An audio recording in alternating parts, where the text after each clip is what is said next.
Good evening, ladies and gentlemen. How are we getting on? It is patch day again, and the first one of 2021, with Bethesda dropping their large inventory update today, and there are a number of very, very cool changes in here, along with obviously the stuff we already know about. We've got the inventory changes, the stash size increase, a few other bits and pieces on daily ops and stuff.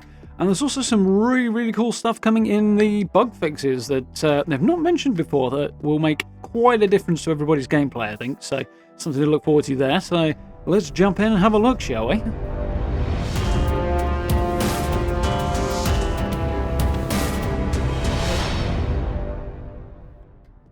Okay then, so Bethesda's inventory update. So, quite a small patch this one. The largest size is 5 gigabytes on the Microsoft Store on PC. All the others are smaller than that, so that's cool. That's a good start. There's some really, really cool stuff in here that we've already mentioned. So, as we've covered that in previous videos, I'll throw a few links up and we'll move relatively rapidly through this. But there's also some really cool stuff, as I say, in the bug fixes that Bethesda have not really mentioned. They just kind of slipped them in there, which is crazy because there's some really good stuff in here. So, let's push on and have a look. It looks like we're going to have a really good start to the year based on this patch, so hopefully it all goes well. Hopefully they can keep the standard up. So, store more stuff, sort your inventory with ease, what's weighing you down, know before you go, and build mode color update. Those are the key points of the patch. Let's have a quick look at this then. So, first and foremost, stash size going up. They're increasing it by 50% to £1,200, which is awesome. Not life-changing, something we've all been wanting for a long time, but Bethesda held off on for numerous reasons, but very cool to see that one coming. Obviously, the game's doing well enough on its stability side of things that they feel comfortable with it, so cool. Bit more storage space, bit more room to keep those legendary items until you sell them, that sort of thing. Very, very cool. So, new inventory tabs. This is pretty cool. It applies to your stash as well, and is very, very helpful. It's going to make sorting through the things you've picked up much, much easier, as we do tend to pick up quite a large amount of rubbish, so there we go.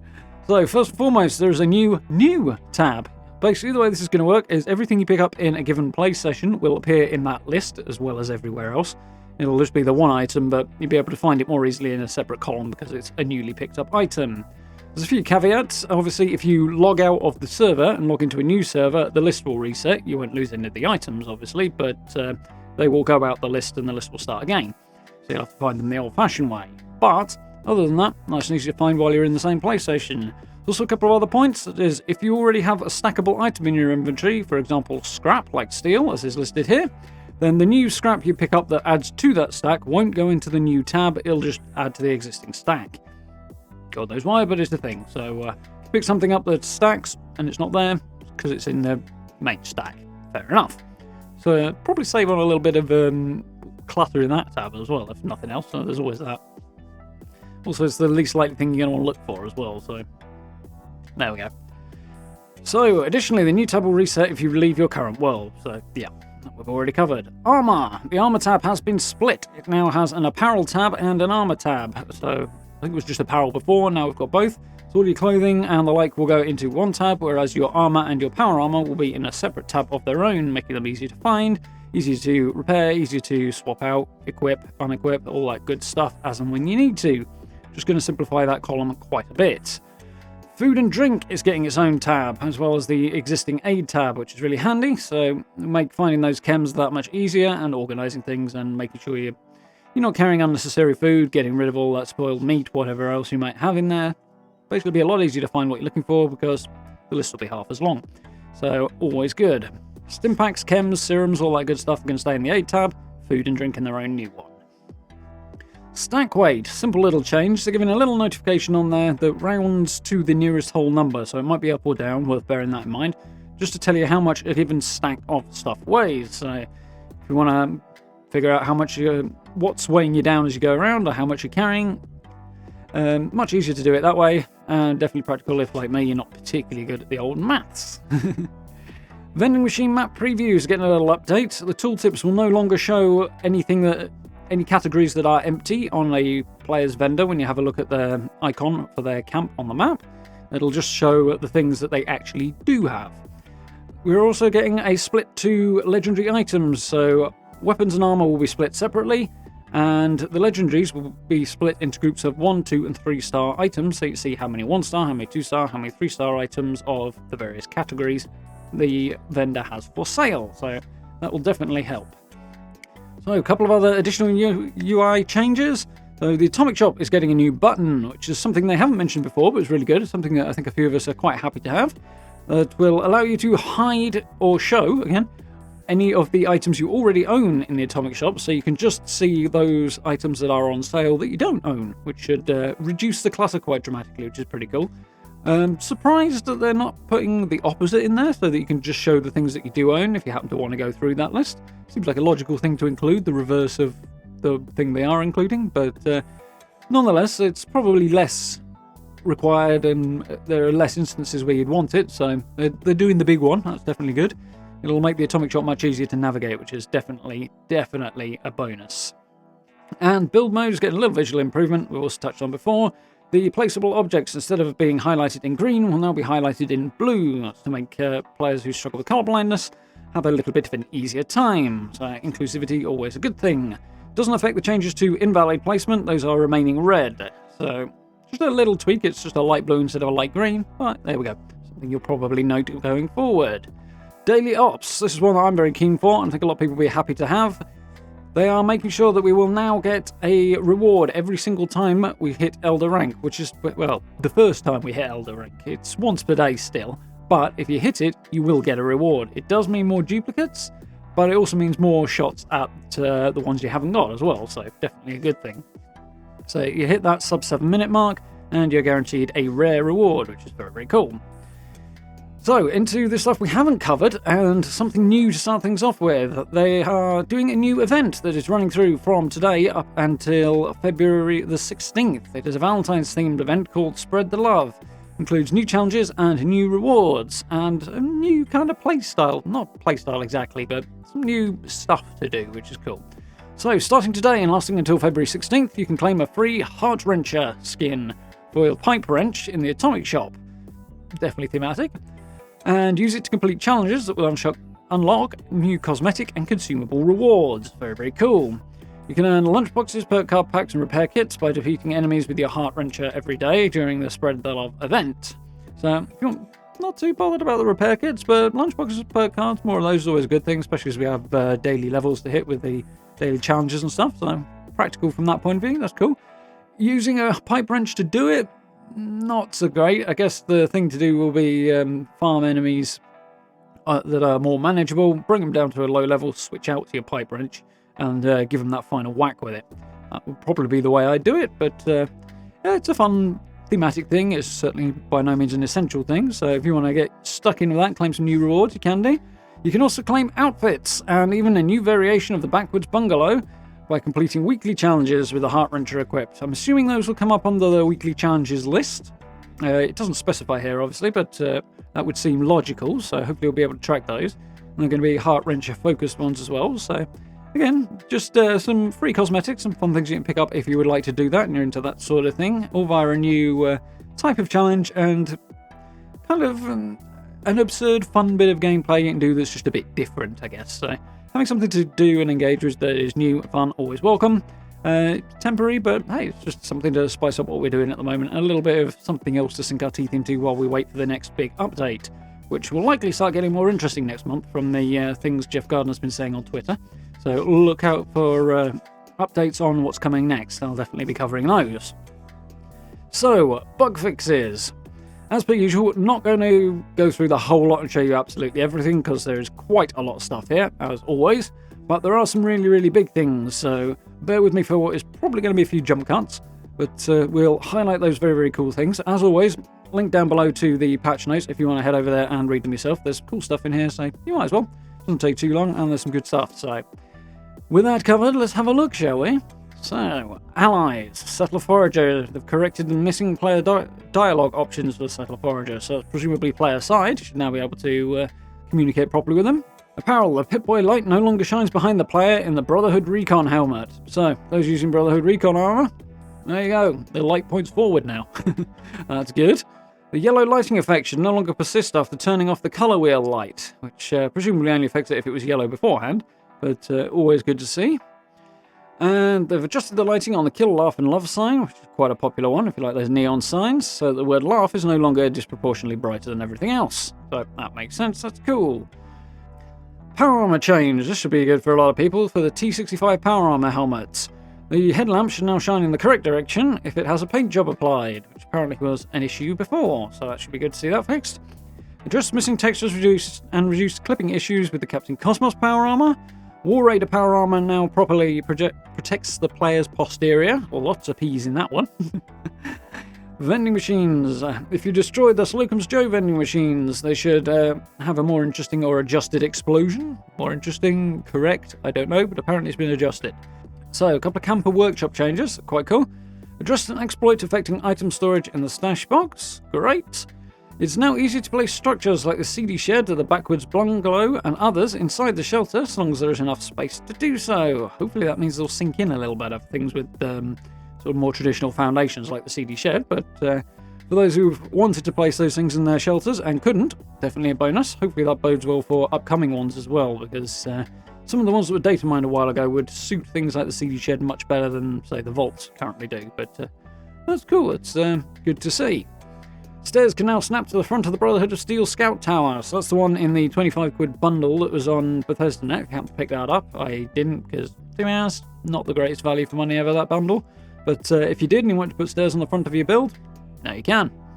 And the Super Mutant Tube, players can no longer get stuck inside it while building it. So, good change. Amusing idea. It'll be quite hilarious to witness, but not so great if you're on your own and you want to get back out again. So, good little fix. Challenges. The Discover Beckley Hub Challenge for discovering locales in the ash heap has now been changed so it can be completed. So, long-standing bug there that is now fixed. That's good. Changes to daily ops. There's a couple of additional things on top of what we also talked about before here that are really, really cool. So, fix an issue that could result in no rare reward being granted if the item the player would have received was a non-tradable item plan that they had already learned. Now players will always receive a reward when this occurs. So, that gives us a little bit more information on what was going on with players not getting rewards at all when they hit Elder rank. See, it wasn't guaranteed before, but apparently people were also losing out more often because they had ruled a plan they already knew, and that plan was non-tradable. Now, they will always receive the rewards, so it may not mean getting more plans that are useful, but it does mean you should get the rewards that you're entitled to, so definitely a step in the right direction there.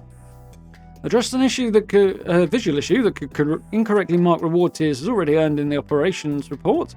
If it's just a visual issue, it's not the end of the world because it means you can still achieve them, but it throws you off a little bit with the report, so good to know that's been fixed. And if you've already done your daily rewards, remember they reset at 12 PM Eastern Time each day, so 5 PM in the UK. So obviously you'll have to wait for that to reset before you'll see any advantages from the patch. But of course, by now that should have done that, so there we go. So we have a change to the radworm's disease. It now only increases radiation damage taken from consuming food or drink, rather than every source that you take radiation from, which is a mixed thing, really. I don't know how I feel about that. It makes it a less onerous disease to pick up, as ghouls in particular are fond of imparting that particular problem to a player. But it means that if you get walloped by a ghoul, you'll now just gain radiation at the usual rate, rather than at an increased rate because of the disease. And of course, you're eating the ghoul, I suppose. But to each their own. So, spawning. Enemy spawning. This is a good one. Fixed an issue that causing enemies to sometimes spawn grouped together in an incorrect location.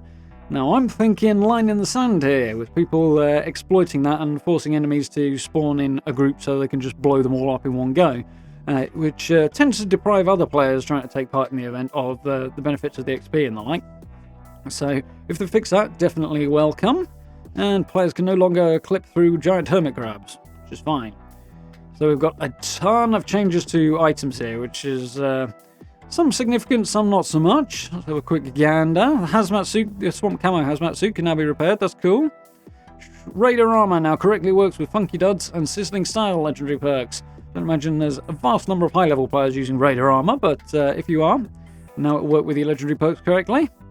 Flora. Thistles now correctly turned into irradiated thistles when nuked, and they can now be harvested for fluorescent flux. So, definitely an improvement there. A couple of magazine fixes. Fixed an issue causing Live and Love number 8 to cancel out the very well rested bonus from a 4th lunchbox. And Astonishingly Awesome Tales number 3 has had its bonus changed to allow players to breathe underwater and regain health while swimming. Very limited use case there, but it is what it is. So, a couple of mods changes that are also quite significant. Weapons with mods that add fire damage, like the Warglaive with the Flaming Blade mod, now work with friendly fire. So, those who are using that particular perk, you've got more reliability out of that particular perk in short, and more range of weapons that it will work with, which is good. Heating Coil mod now correctly states that it deals fire damage, which is not a significant change because it was dealing the fire damage anyway, it just didn't say so. Obviously, this is a change that came with Steel Dawn. Fire damage was added in as opposed to just being energy damage. Doesn't make a great deal of difference. A lot of enemies are actually quite resistant to it, but swings and roundabouts. Applying Brawler mods to Brotherhood Recon Armor now boosts the unarmed damage by 7.5% each, which I would imagine is what it's supposed to be doing. So, for those who are using punching weapons and Brawler mods, Recon Armor is now a better option. Not better option than it was. Reduce ammo weight legendary effect now correctly reduces explosive ammo weight. So if you're carrying missiles or grenades, anything like that, well, grenade launcher ammo anyway, that should now be reduced in weight according to the legendary perks of your armor, which is great. That's definitely a bonus because that reduced ammo weight legendary effect is one of the better secondary legendary effects on armor, so that's a really, really good thing to have. And explosive ammo usually weighs a lot as well, so that should make a significant difference to our carry weight, which is cool. Definitely a big deal, that one. Fixed an issue that caused players to unlearn plans for the lawn flamingos and wooden desks. Now, I didn't have a problem with the lawn flamingos, but the wooden desks, they have disappeared from my building list. So hopefully this means it will retroactively fix it and we won't have to relearn them. I would imagine that's what they're angling at here. It would make sense. So very, very cool. Nice to see that back in the build menu. Definitely welcome. Couple of power armor changes that are quite cool here and worth knowing about. Targeting HUD mod, which is one I use on my T60, now only highlights hostile targets, so it makes them that bit easier to spot, which is very, very cool. Explosive Vents mod, however, has been renamed to Cooling Vents, which better reflects what its function would be in a suit of power armor. Makes sense. Cooling Vents now slow fusion core drain by 5%, so definitely a bonus as well. Your fusion core will last a little bit longer in your power armor. Not that it's a major issue if you've got the right perks anyway, but hey, every little helps. So here's a really cool change to weapon condition damage and weapon degradation. Fixed an issue where certain weapons that shoot multiple projectiles were taking too much condition damage. So hopefully, it looks to me like that means shotguns won't take 8 ticks rather than just 1 from a shot. So that should mean your shotguns won't need to be repaired as often. Hopefully it'll also apply to explosive weapons, things like that as well, because the additional splash damage from the explosions I think counts as a separate shot, which is why it degrades so damned fast, especially if you've got an automatic one like I have. So, fingers crossed, we'll have to see what happens when we actually jump in game, but hopefully that means that we shouldn't have to repair our weapons quite as often. If it works the way it sounds like it does, again, then that'll be a really, really welcome change. I'll be very, very happy about that. So we have a change to the mutation Plague Walker, which is interesting.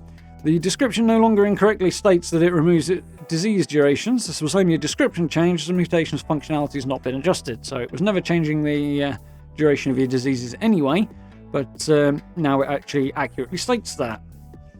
So we've got a number of tweaks to NPCs, particularly focused around the new Steel Dawn stuff. So Brotherhood of Steel hopefuls and initiates will no longer take damage when nuked. Good. NPCs will no longer say hello to the player while they're talking to Russell Dorsey, so that's good if you happen to be running through the quest line. Dorsey will no longer be interrupted every 5 seconds by somebody wandering by and chatting your ear off. Definitely a little bonus, more of a quality of life thing, but definitely nice. There are a couple of fixes to Scribe Valdez. She no longer comments on documents players have already collected during Mother of Invention. Fixed an issue that prevented her from playing certain voice lines during that particular quest as well. And a clipboard will no longer clip through her whilst she's in a downed animation, again during the same quest. So, just a few little adjustments that are definitely a bonus there to make that quest function a little better. Vendors. The Flatwood vendor will no longer disappear, or appear invisible rather, to some players. So, if you're stopping by to sell some stuff in the Flatwoods area, at least you'll be able to find the robot vendor. Definitely a bonus.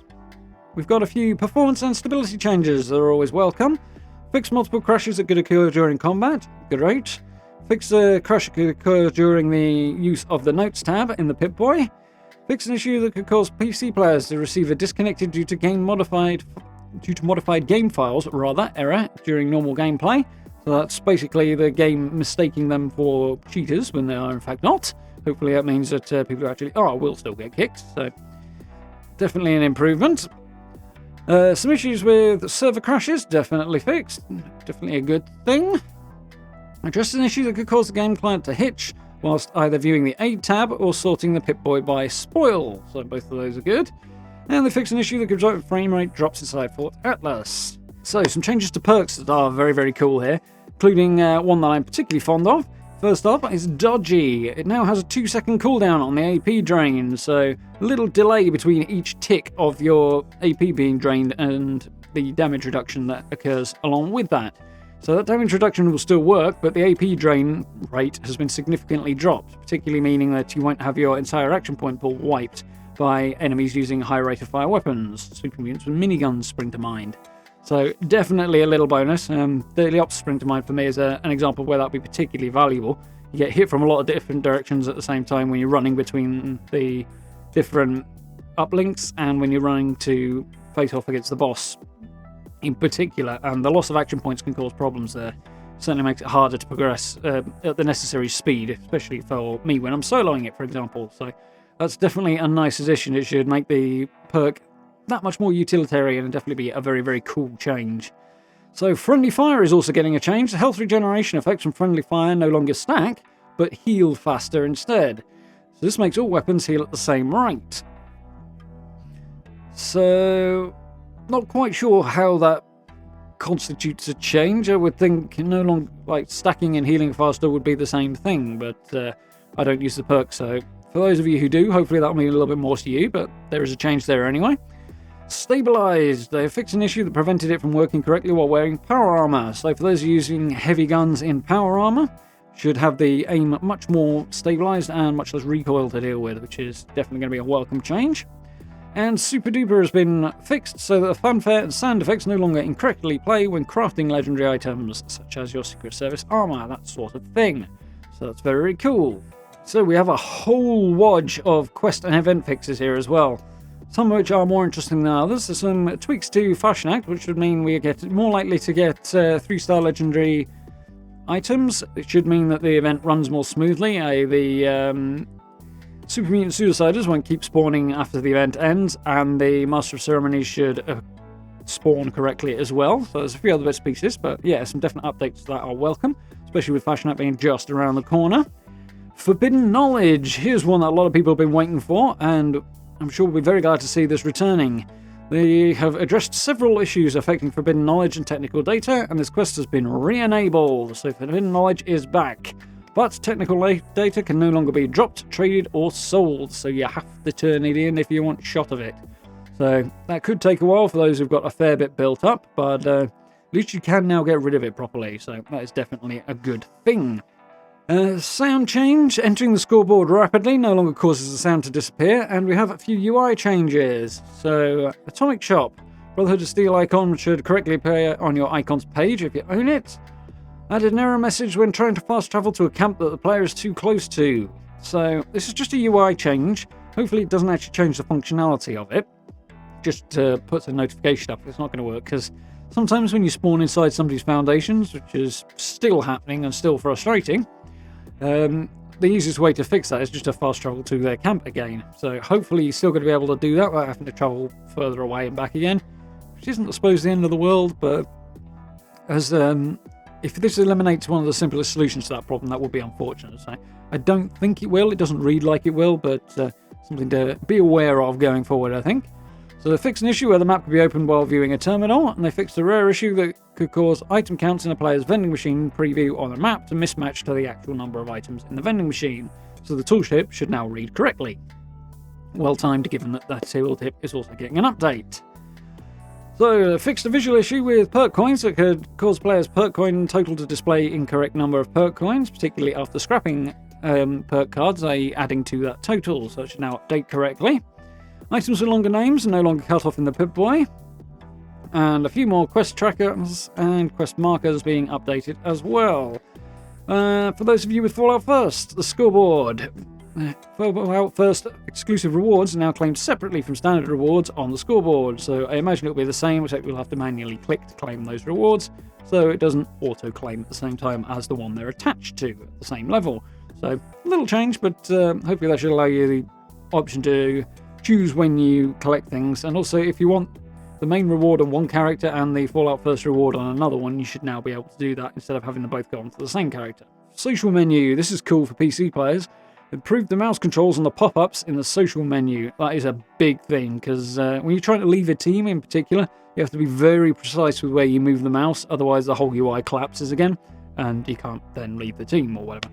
But other things like that as well, if you want to kick a player from a group or any of that stuff, it requires a very, very precise mouse movement, which is just annoying to say the least.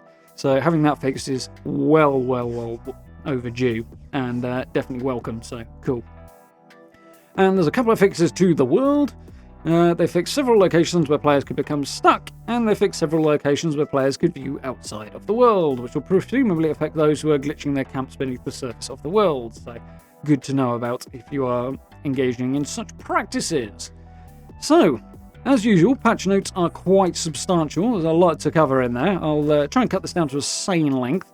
As I say, link in the description if you want to read them for yourself. There's definitely some details that I've skipped over there that not massively interesting to me, but there are a lot of bits and pieces here, so recommend having a look for yourself. But yeah, very, very cool.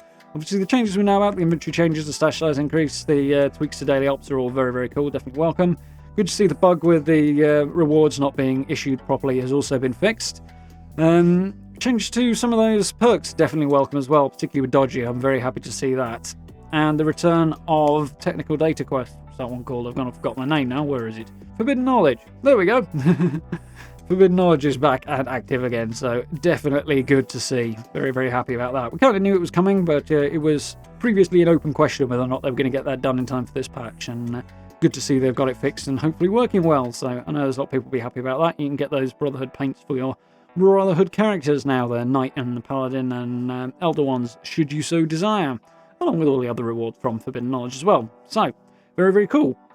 So, the patch is quite small, so jump in and download that if you get the chance. We're going to jump in and take our first look at the post-patch game later on this evening, so I do hope you'll join us for that. But for now, thank you very much for watching. Thank you very much for sitting through a fairly long video. I do appreciate it very, very much. If you haven't already, likes and subs are very, very much appreciated. They do help the channel out, help me out a great deal. It's much appreciated. Chasing that 10k, so if you haven't already, you know.